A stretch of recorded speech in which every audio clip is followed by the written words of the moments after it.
Olá, boa tarde, como vão vocês? Olá a todas e a todos. Em primeiro lugar, meu nome é Renato, sou mestre e doutor em Direito, graduado também, né? Bacharel, mestre, doutor e pós-doutor em Direito, pela Faculdade de Direito da Universidade de São Paulo. Mas basta digitar meu nome, não é muito difícil de encontrar. Eu fui professor titular, concursado, claro, na Universidade Federal de Berlândia, Universidade Federal do Rio de Janeiro, Universidade Federal de São Paulo, Unifesp. E vocês vão conseguir encontrar vários. Se colocar meu nome no Google, consegue encontrar as referências. De qualquer forma, esse daqui é um vídeo que eu venho postergando há muito tempo a estreia aqui nesse canal. Prometi que colocaria mais vídeos, enfim, mas os afazeres do dia a dia são muitos, né? Então peço até que me perdoem pelo cabelo aqui mal penteado, mas é que ele está grande, né? E em época de pandemia é complicado. Eu não sei cortar cabelo. Mas enfim, é, eu vinha postergando já algumas análises jurídicas e também não jurídicas, tentando acompanhar um pouco o que vem ocorrendo, mas relutava um pouco em fazê-lo. Pois bem, começo hoje. A notícia de hoje é da prisão do deputado federal pelo PSL do Rio de Janeiro, Daniel Silveira. Creio que vocês já devem ter acompanhado o caso, mas muito resumidamente aqui, esse deputado lançou uma série de acusações sem provas contra diversos ministros do Supremo Tribunal Federal. Disse, por exemplo, que o ministro Gilmar Mendes vende, acho que ele fala vende sentenças, né, ou vende decisões, porque sentença é até difícil ocorrer lá no Supremo Tribunal Federal, porque teria que ter foro privilegiado. Enfim, essa é uma questão técnica, mas decisões, né, em acórdãos, enfim. Acórdãos tem mais de alguém que decide. Basicamente isso, certo? Mas quem tem foro privilegiado, a instância inicial já é o STF, como é o caso dele, né, ele é deputado federal agora. E, de qualquer forma, ele fala que o Gilmar Mendes vende habeas corpus, né, ou vende decisões para traficantes. Aí ele fala também sobre Marco Aurélio Melo, sobre o Alexandre de Moraes, a quem ele chama de Xandão. Né? Aí ele fala como é que essa prisão é ilegal, enfim, né, uma série de coisas. Ah, o que eu gostaria de conversar com vocês agora, de debater com toda a franqueza, com toda a calma possível, é o seguinte: é possível conceituar juridicamente a prisão do deputado Daniel Silveira como legal? Bem, vamos analisar sob um prisma estritamente jurídico, embora seja um pouco difícil. Juridicamente falando, sim, eu acredito que sim, sim, é possível. Porque é possível, sim, justificar essa prisão. Por quê? Ela se justifica em flagrante delito. Ele estava gravando o vídeo e fazendo uma transmissão pela internet. Tanto que a maior prova disso é que quando ele recebe a Polícia Federal em casa, ele mesmo começa a fazer ali outra transmissão ao vivo e desafia o ministro Alexandre de Moraes outra vez. Então, penso eu, aqui já está mais do que provado, está mais do que provado, que existe flagrante. Flagrante pode se dar no prazo de 24 horas. Né? Quando se está cometendo um crime. Então aí se pode dar voz de prisão. É claro que a Câmara vai ter que autorizar. Se o Pleno do Supremo Tribunal Federal considerar que não é legal a prisão, ou se o Congresso Nacional também não aceitar a prisão, por favor, aí vocês não acreditem em mim, acreditem neles. Porque eu só tenho meus títulos mesmo, não tenho poder decisório nenhum e, na verdade, eu me curvo, como qualquer cidadão deve se curvar, às leis deste país e às sentenças. O que não quer dizer que se deva concordar com tudo, mas eu me curvo às decisões, é claro. Né? O fato ele atingiu duramente a honra dos ministros e propôs, sim, ataques ao STF, inclusive em retaliação. Me prendam, que aí vocês vão ver o que nós vamos fazer e tudo mais, o que o povo vai fazer. O povo nada, são os eleitores dele, né, do Daniel Silveira. Pois bem, aqui já tem uma ameaça, e bem claro. E a ameaça contra um dos poderes da República, que é o poder judiciário. Né? Então, atacar a cúpula do Poder Judiciário não é simplesmente, por exemplo, se ele tivesse se limitado a dizer que o Gilmar Mendes vende sentenças para traficantes, tá, é um crime de injúria. Não seria nada tão grave assim. Poderia ser processado por injúria, é claro, poderia ser processado civilmente, né? Teria que pagar uma indenização ao ministro Gilmar Mendes, mas não teria maiores consequências para além disso. Portanto, as ameaças dele foram bastante diretas. Segundo,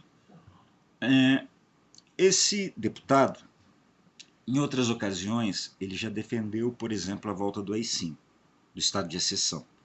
Ele defende a ditadura militar de 64, que prendeu, matou e torturou milhões, não foram milhares, milhões de inocentes, inclusive familiares meus.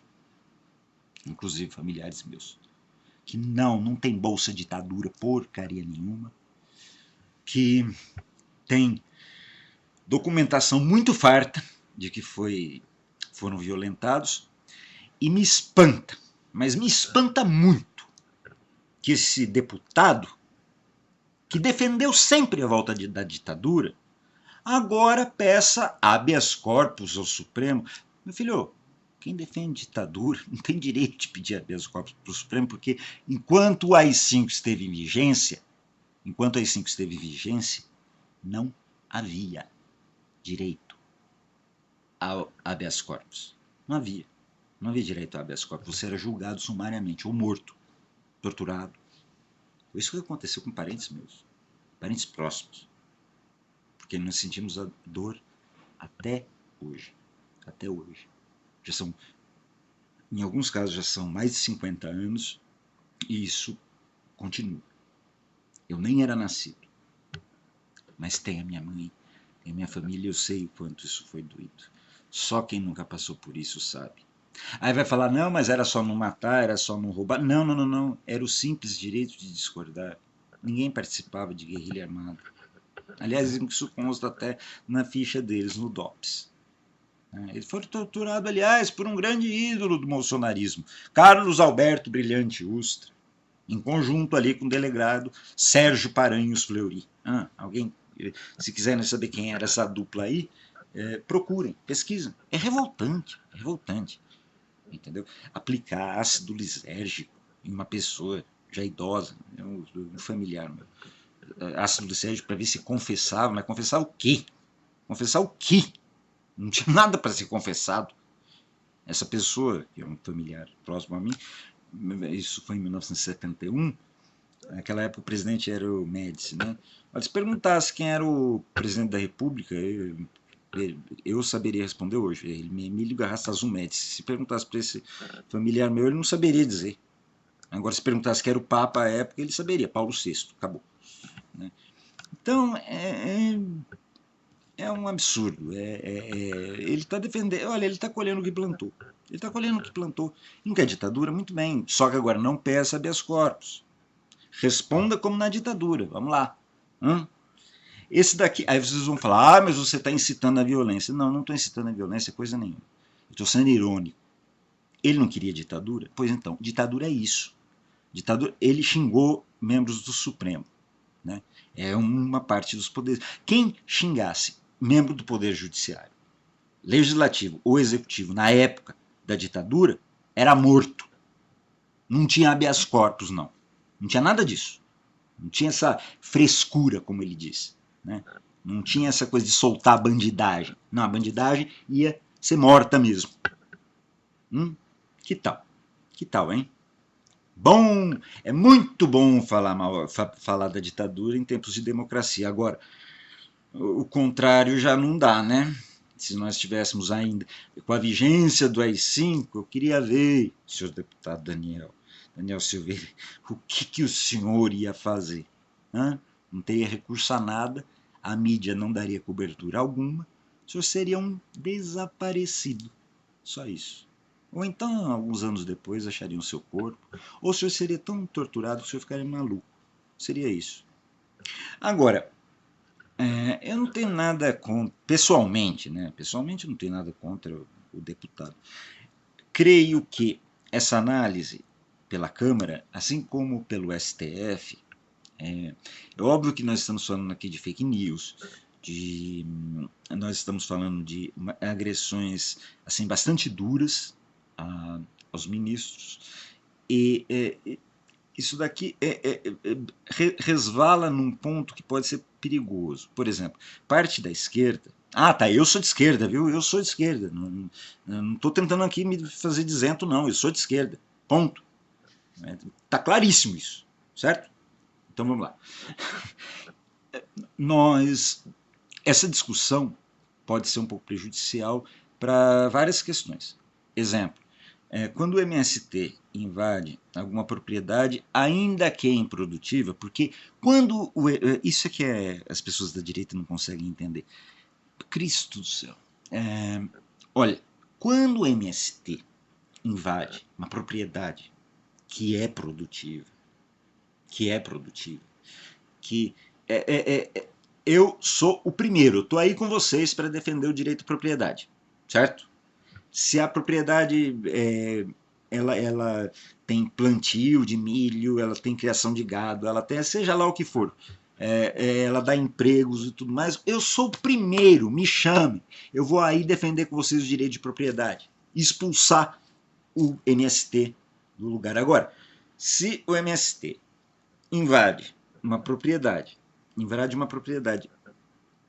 improdutiva e o dono não quer nem saber, porque afinal de contas o dono está deixando parado para especular, é só para poder aumentar o valor. Só para poder aumentar o valor. Muitas vezes a polícia coloca armas e fala assim, porque esses terroristas do MST... Por que o MST é terrorista? Todo mundo, até a direita, é a favor da reforma agrária. O Roberto Campos era a favor da reforma agrária. Se vocês duvidarem, eu coloco um post aqui. Pode falar, pode colocar aí. Quem quiser, eu coloco. Roberto Campos era a favor da reforma agrária. Todo mundo, a direita liberal é a favor da reforma agrária. Isso daí, aliás, as palavras do Roberto Campos, eu me lembro, um Roda Viva, se eu não me engano, de 1997. Roberto Campos, que era o Bob Fields, que era o príncipe dos liberais, ele falava que, olha, ele chegou quase a elogiar o MST, inclusive. Ele falou assim que o único defeito do MST, que ele via que o MST não tinha uma mentalidade capitalista como ele gostaria de ver. Mas ele elogiou, por exemplo, uma cooperativa de agricultores do MST, porque estavam produzindo mandioca, produtos derivados da mandioca, como ele disse, palavras dele, o que é uma atitude claramente capitalista, e aí ele achou interessantíssimo, interessantíssima a questão. Né? Então, uma coisa é você ser conservador ou liberal, outra coisa é ser burro. Por favor, defender Bolsonaro é burrice, porque Bolsonaro não é conservador, Bolsonaro não é liberal, e esse deputado também não é nem conservador nem liberal. Esses, assim como Carlos Zambello e Bia Kicis, né, não tem nada de liberal, nem de conservador. São reacionários mesmo, no pior sentido da palavra. Não tem nada a ver. O que acontece? Aí fala assim, porque o MST é terrorista, o MST é um bando de vagabundos que não quer trabalhar e que invade propriedade alheia. Como com um salário mínimo de R$ 1.100, alguém aqui espera que as pessoas consigam a sua propriedade, fazendo economia do próprio salário? Eu ganho muito mais do que isso. Muito mais. Não tenho casa própria até hoje, eu tenho quase 40 anos, estou para dizer. Não tenho. É difícil, é muito complicado. E as pessoas têm que ganhar a vida de algum jeito. Não dá, é difícil você ver um filho seu passando fome, passando necessidade. Eu mesmo tenho tido dificuldades inclusive para mandar a pensão alimentícia para o meu filho. Todo mundo está passando por isso. E essa crise vem sendo provocada pela política econômica do governo Bolsonaro. Porque o Guedes está beneficiando banqueiros, especuladores e tudo isso. Esses não estão insatisfeitos com o governo do Bolsonaro, de forma alguma, de forma alguma. Agora, é duro viver num país em que se faz o seguinte. Se eu chegar e falar para alguém, olha, você o seu salário está perdendo poder de compra, você não está mais conseguindo comprar o que queria. Aí a pessoa vem e fala, chora comunista.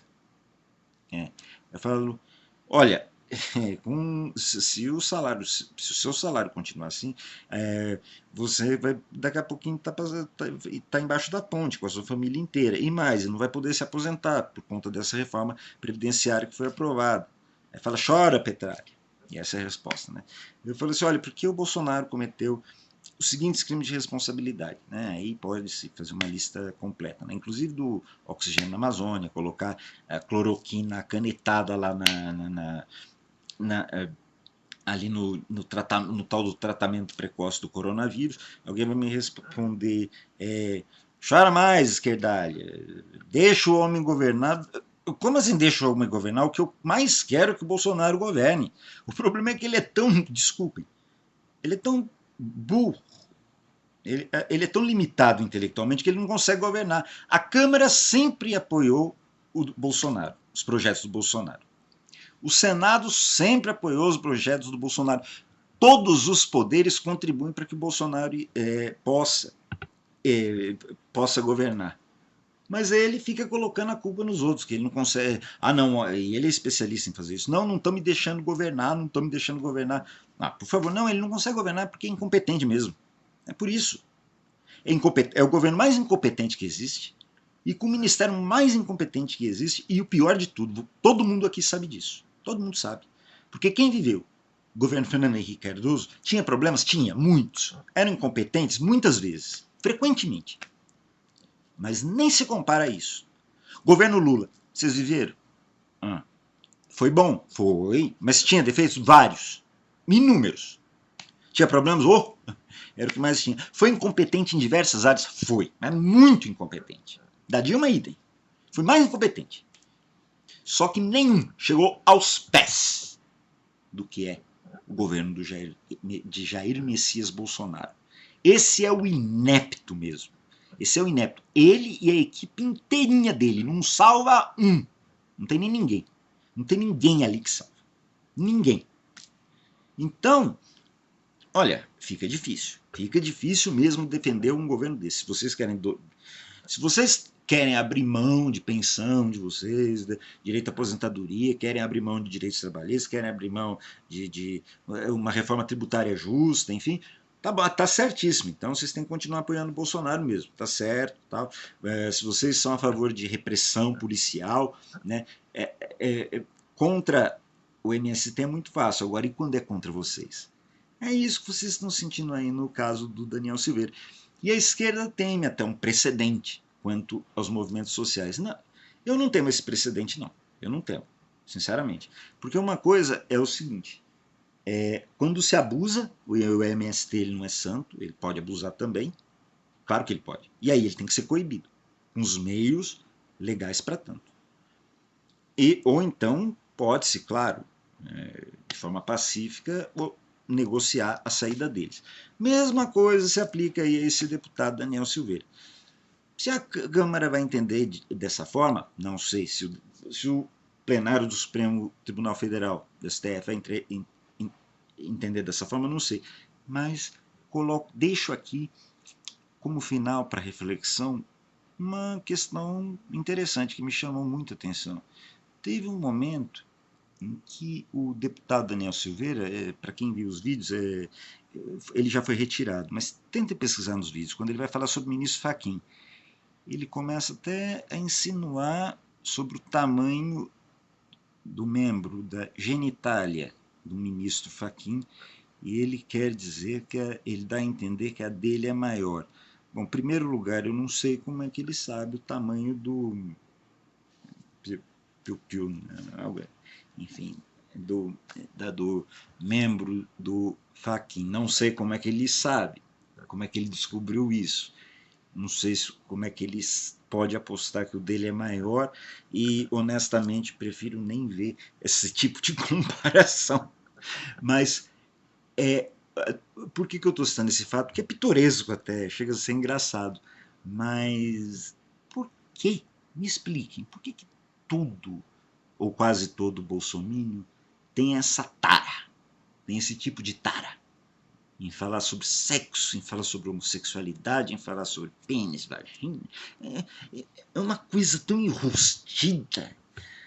Sabe, olha, como diria meu avô, meu avô nunca foi um homem que teve estudos na vida, nunca teve.